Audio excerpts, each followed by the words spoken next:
और प्यारे बच्चों, सर्वप्रथम आपको भाई बहन के पवित्र त्योहार की हार्दिक शुभकामनाएं। और सबसे बड़ी बात कि आप आए हैं त्योहार होने के बावजूद भी, तो आपके लिए बहुत बहुत बधाई है ना। क्योंकि देखिए, विद्यार्थियों से ही विद्यालय है। जब आप लोग आते हैं तभी विद्यालय की शोभा है। कम आते हैं तो हमारा उतना ही कम सा मन होता है पढ़ने पढ़ाने का। जब ज़्यादा आते हैं तो अब लगता है कि कुछ है विद्यालय में, है ना। कई विद्यालय में इससे भी आधे बच्चे हैं, चलो वो भी चल रहे हैं। लेकिन जो बात करें संस्कृत सप्ताह की, बहुत अच्छी इन बच्चों ने प्रस्तुति दी है। और ऐसा नहीं है कि इनको कहीं अंदर ही अंदर तैयार कर रहे हैं।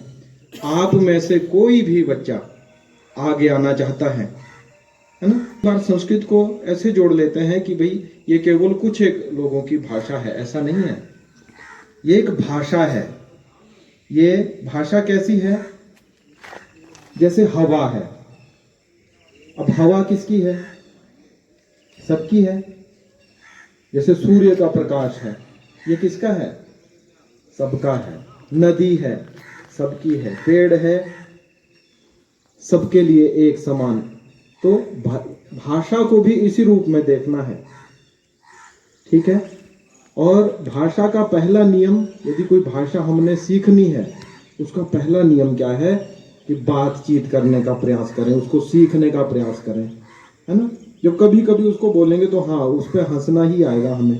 जैसे अभी बालिका ने प्रार्थना सुनाई, कितनी मधुर गीत सुनाया, कितना मधुर श्लोक वाचन सुनाया। अभी जो अंत में इन्होंने सुनाया सेजल ने, कितना मधुर, कितना अच्छा। तो जब अभ्यास करेंगे तभी संभव होगा, ठीक है। और संस्कृत को हम बोलें कि भाई केवल ये केवल बातचीत करने के लिए सीखनी है, ऐसा नहीं है।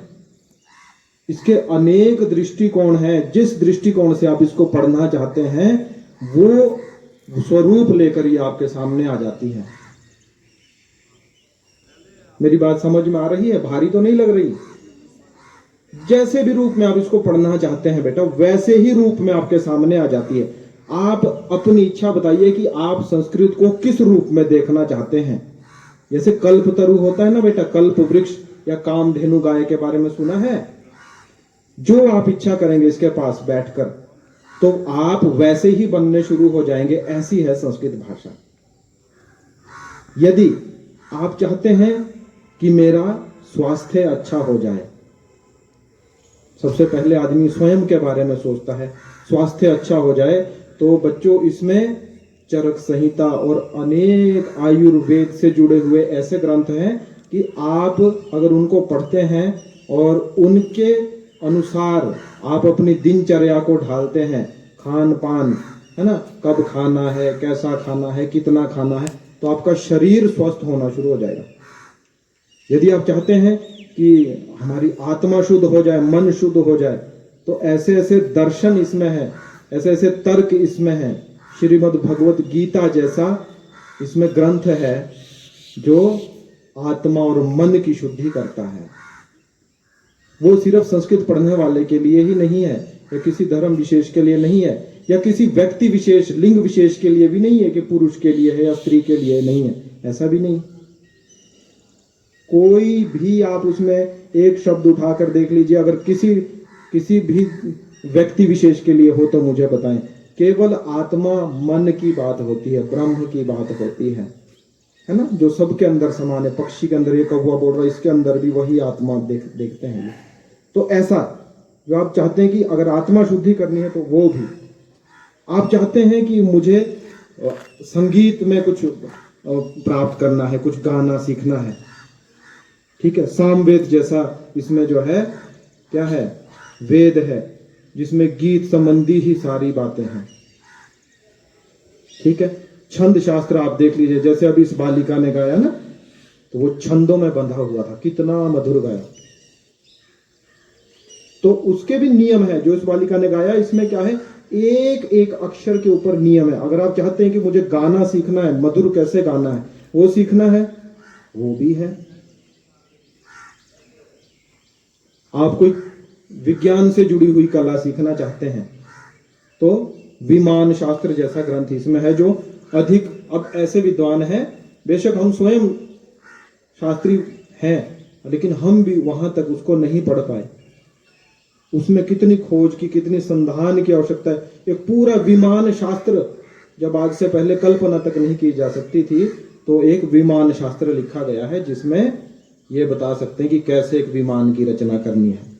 तो आप बताइए, विमान बनाना क्या किसी व्यक्ति विशेष के लिए बताया गया? वो सबके लिए है। आप संस्कृत से जुड़े, उसको पढ़ें, तब आपको पता चलेगा कि इसमें क्या क्या है।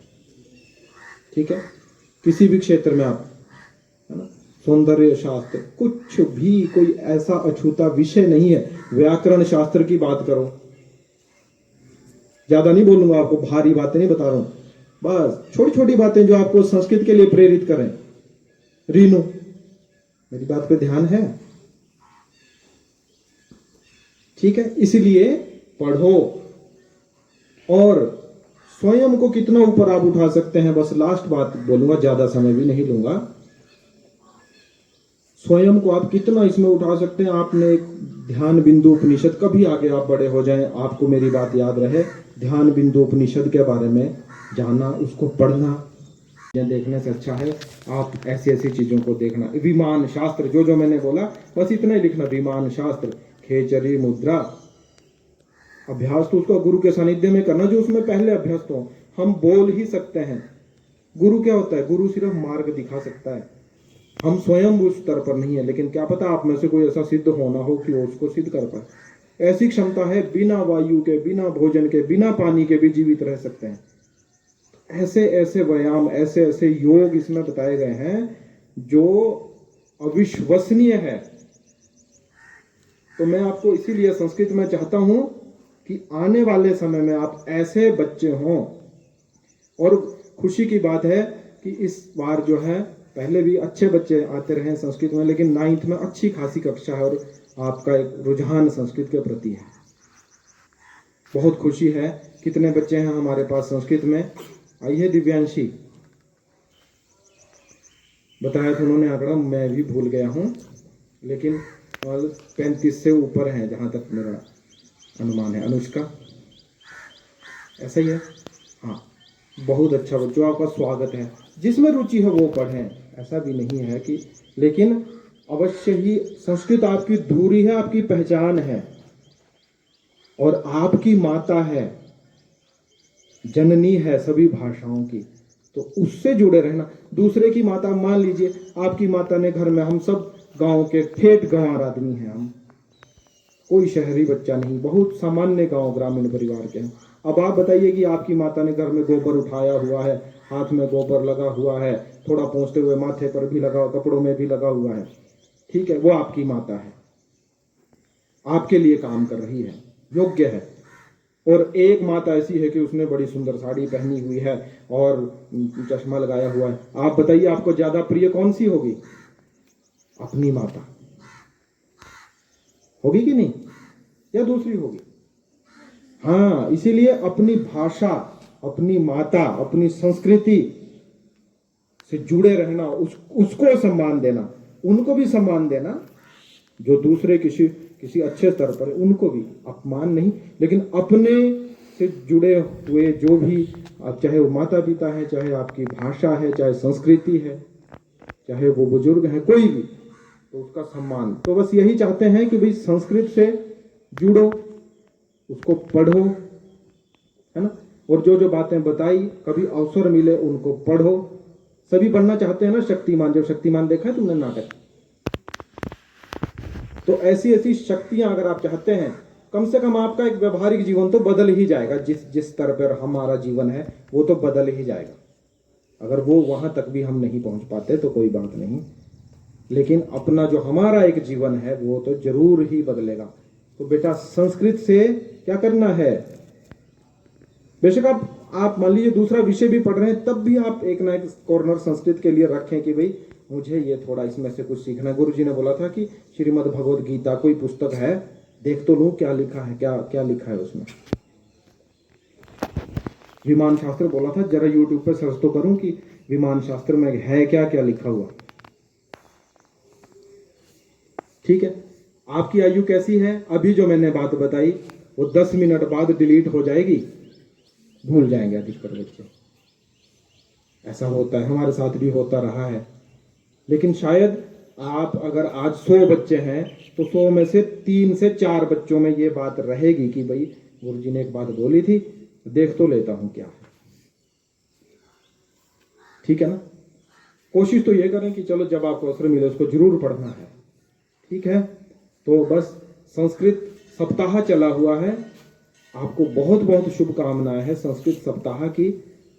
लेकिन सिर्फ खाली शुभकामनाएं नहीं बटोरनी है, कुछ करना है। आज जैसे आप फ्री हैं तो आप कार्ड बनाइए, छोटे छोटे कार्ड बना देंगे। जैसे पिछले वर्ष किसने बनाया था, अभी अर्पिता राठौर बनाकर लेकर आई, खड़ी हो जाएगी छात्र अपने स्थान पर। जो तालियां बजा दो इसके लिए, बिना ही कहे अपने ही स्वेच्छा से। ये बात जब आ गई तो तब समझिए, तब नहीं रुकेंगे, अपने आप से स्वेच्छा से। ठीक है ना? तो ये भाव जब है, आप कार्ड बनाइए छोटे, संस्कृत सप्ताह से शुभाशया लिखना सीख लेंगे, हम बता देंगे। और छोटे छोटे कार्ड बना दीजिए, है ना? और आपस में उसको प्रेषित कीजिए, अपने गुरुजनों को दीजिए। 3 लोग हैं, माता पिता और गुरु, जो आपको देखना चाहते हैं कि मेरा बच्चा कहीं मेरे से भी आगे बढ़ा होना चाहिए। बाकी आपके साथ पड़ोस वाला ये चाहता है कि मेरे बच्चे से आगे इसका बच्चा ना बढ़ जाए, अधिकतर यही बात है।